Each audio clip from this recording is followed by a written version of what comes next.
Hi అండి, welcome back to Anusha Ram Cherukuri. నేను మీ Anusha.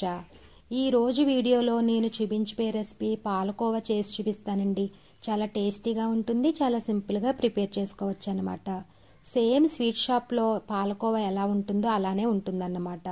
Palkova prepare చేయడానికి పాలు పంచదార ఉంటే చాలండి, చాలా ఈజీగా ప్రిపేర్ చేసుకోవచ్చు అన్నమాట. మరి లేట్ చేయకుండా పాలకోవా ఎలా తయారు చేయాలో చూసేద్దాం రండి. ముందుగా స్టవ్ ఆన్ చేసుకుని ఒక మందపాటి కడాయిని పెట్టుకోవాలన్నమాట.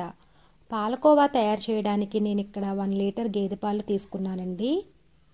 పాలకోవాకి చిక్కటి పాలు తీసుకోవాలన్నమాట. అసలు నీళ్ళు కలపకూడదండి.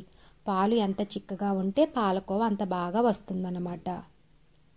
పాలకోవాకి పలచటి గిన్నె అస్సలు తీసుకోకూడదండి, మందపాటి గిన్నె తీసుకోవాలన్నమాట. పలచటి గిన్నె తీసుకుంటే అడుగున అంటుకుని మాడిపోయినట్టు అవుతుందన్నమాట. పాలు కాగేంత వరకు హై ఫ్లేమ్లో పెట్టుకుని, ఇలా పాలు కాగిన తర్వాత లో ఫ్లేమ్లో పెట్టుకుని పాలు చిక్కపడే వరకు కలుపుతూ ఉండాలన్నమాట. హై ఫ్లేమ్లో అస్సలు పెట్టకూడదండి.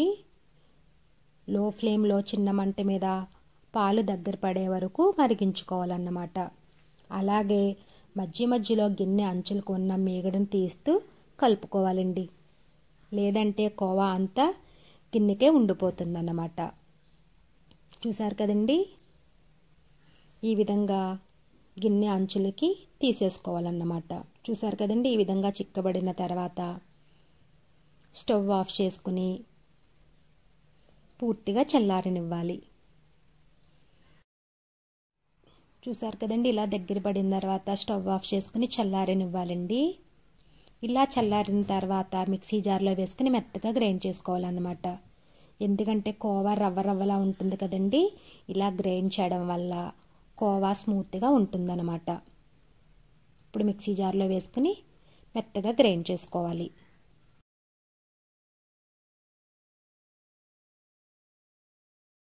చూసారు కదండి, ఈ విధంగా స్మూత్ పేస్ట్లా చేసుకుని పక్కన పెట్టుకోండి. ఇప్పుడు స్టవ్ ఆన్ చేసి సేమ్ అదే ప్యాన్ పెట్టుకుని గ్రైండ్ చేసుకున్న కోవా వేసుకోవాలన్నమాట. ఇప్పుడు ఇందులో 3/4 కప్పు పంచదార వేసుకోవాలండి.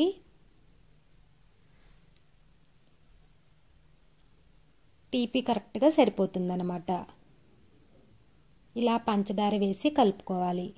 పంచదార వేసాక కొద్దిగా పలుచగా అవుతుందండి. ఇది దగ్గర పడే వరకు కూడా కలుపుతూనే ఉండాలన్నమాట. మంట అస్సలు పెంచకూడదండి, లో ఫ్లేమ్లోనే దగ్గర పడే వరకు తిప్పుతూ ఉండాలన్నమాట.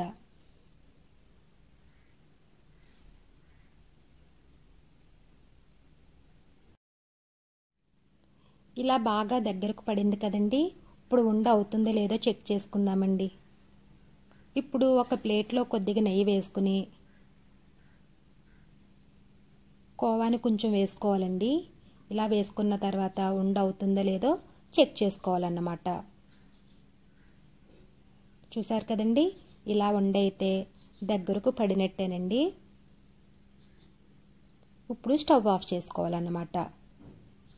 చల్లారాక కొద్దిగా గట్టిగా అవుతుంది కాబట్టి ఈ స్టేజ్లోనే స్టవ్ ఆఫ్ చేసేసుకోవాలన్నమాట. కోవాని కొంచెం చల్లారనివ్వాలండి. ఏదైనా ప్లేట్కి నెయ్యి రాసుకోవాలండి. ఈ విధంగా నెయ్యి రాసుకున్న తర్వాత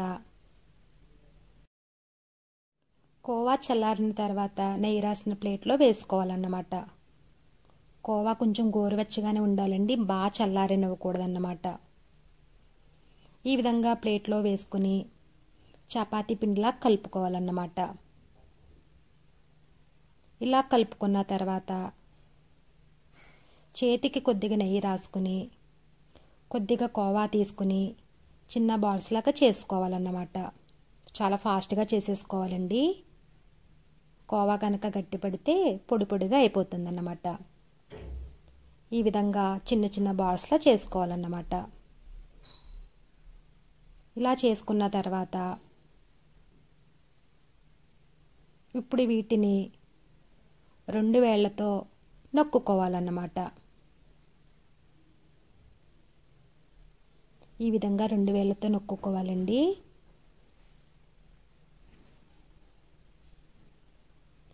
ఇదే విధంగా అన్ని పాలకోవాలు రెడీ చేసుకోవాలన్నమాట. ఇవి గట్టిపడ్డాక ఈ విధంగా ఉంటాయండి. అంతేనండి, పాలకోవా రెడీ అయింది. టేస్ట్ కూడా చాలా చాలా బాగుంటాయండి. చూసారు కదండి, చాలా సింపుల్గా రెడీ చేసుకున్నాం కదా. ఈ రెసిపీని మీరు కూడా ట్రై చేయండి. ఈ వీడియో కనుక మీకు నచ్చినట్లయితే లైక్ చేయండి. అలాగే మీ ఫ్రెండ్స్కి, రిలేటివ్స్కి షేర్ చేయండి. అలాగే కామెంట్ చేయండి. మరిన్ని వీడియోస్ కోసం మా ఛానల్ని సబ్స్క్రైబ్ చేయండి. Thank you for watching.